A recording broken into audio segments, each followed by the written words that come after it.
It's spring, and we all know what that means. Pretty soon we're going to lose an hour's sleep as all the clocks change just so that we can have longer evenings for some reason.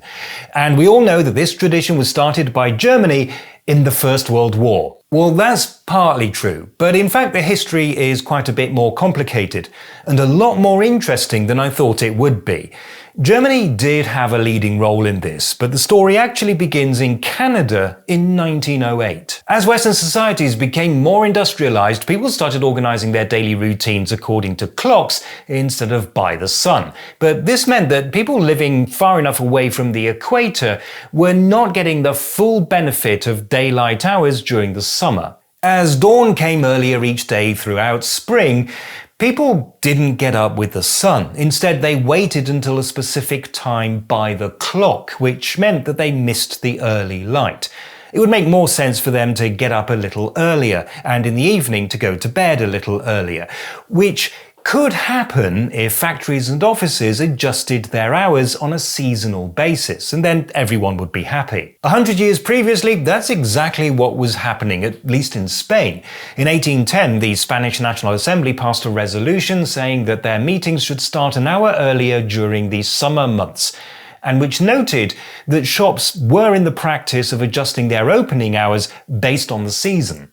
But what if, instead of doing that, the government just told everybody to adjust their clocks? And that is what happened in the Canadian cities of Port Arthur and Fort William in the year 1908.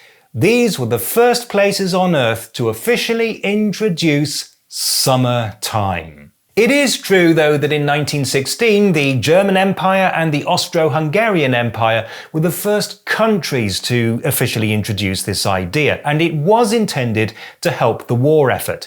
The theory was that people would burn less fuel if they got up an hour earlier, and this would save on coal, which at the time was a very valuable resource. Lots of other European countries thought this was a great idea and copied it, as did the US and Canada, even though it later emerged that it didn't in fact save any energy, or coal. When the war was over, most countries reverted to having the same time throughout the year, except for the UK, the USA and Canada. And then came the Second World War, and summertime was back. Again, most countries dropped the idea pretty quickly after the war. What was left of Germany held on to it for a couple of years, but in 1949, West Germany and East Germany were founded as countries, and they agreed that both would abandon summertime. Then came the oil crisis of the 1970s, when prices shot up. In 1976, this prompted France to reintroduce summertime in an effort to cut down on energy consumption, even though it wouldn't actually help.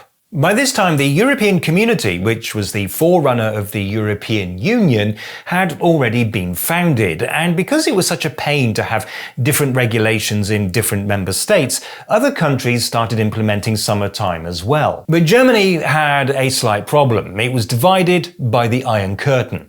West Germany wanted to avoid a situation where the two halves of the country would have different times, in particular because Berlin was similarly divided.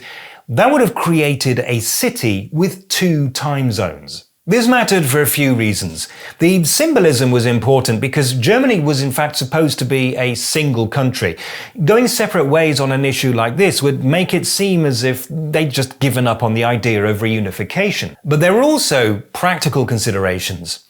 A lot of East Germans got their news from West German TV. Contrary to popular belief, this was not technically illegal. But if the evening news shows were broadcast an hour earlier during the summer because West Germany had changed its clocks but East Germany hadn't, many East German workers might miss them. And then there were the trains between West Berlin and West Germany, reworking the timetables so that they could depart and arrive at their usual times by Western clocks, but pass through East Germany an hour earlier by their clocks without causing disruption would have been really tricky. So West Germany was only going to go ahead if East Germany did the same.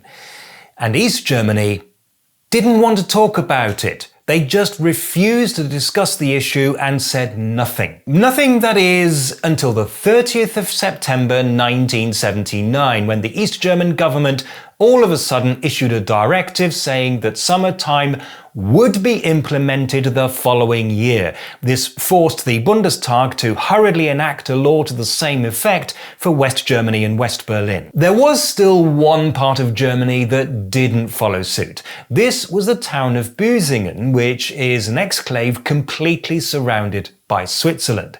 Since Switzerland didn't yet have summertime, it was felt that Büsingen would also be better off without it. So both halves of Germany had summertime in 1980. But when the summer was over, the East German government announced that the experiment had failed and would not be repeated. The change had not saved any energy. In fact, people had used the extra hours sunlight they had in the evenings to drive their cars around the countryside. This announcement caught everyone by surprise. Right up until that point, the East German government had been praising all the benefits of summertime and how it would magically increase productivity and so on and so on and so on. Believe it or not, this was a major factor in causing relations between the two countries to deteriorate. East Germany didn't seem to be interested in any kind of cooperation and was instead making life unnecessarily difficult for West Germany. There were other things happening as well.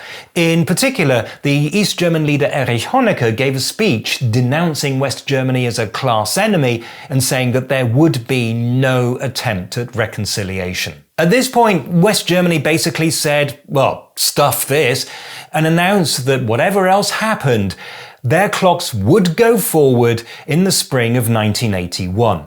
And guess what? A few months later, East Germany announced that their clocks would also go forward after all. And Germany has had summertime every year since then. In 1996, this was harmonized across the EU, so now clocks in all EU countries go forward 1 hour on the last Sunday in March and back 1 hour on the last Sunday in October. That's more or less been the situation ever since, but the EU has decided in principle that the practice of changing the clocks twice a year should be ended. It doesn't seem to save any energy and it has quite a lot of disadvantages. The problem is that while the member states agree with this, they disagree on which time to adopt. Member states in the south would prefer permanent summertime because it means that in the summer they can take full advantage of the long evenings. But for member states in the north, permanent summertime would mean that in the winter it wouldn't get light until nearly lunchtime, so they would prefer permanent standard time. Of course, that should be fairly easy to solve. The EU already has 3 time zones, not counting overseas territories, and it should be possible to just move the time zone boundaries about a bit so that every country gets the time that it wants. But that would be far too simple, so for the foreseeable future we're stuck with a pointlessly complicated hack. And by the way, if you're new to this channel, may I recommend that you check out the video that you should see linked down there.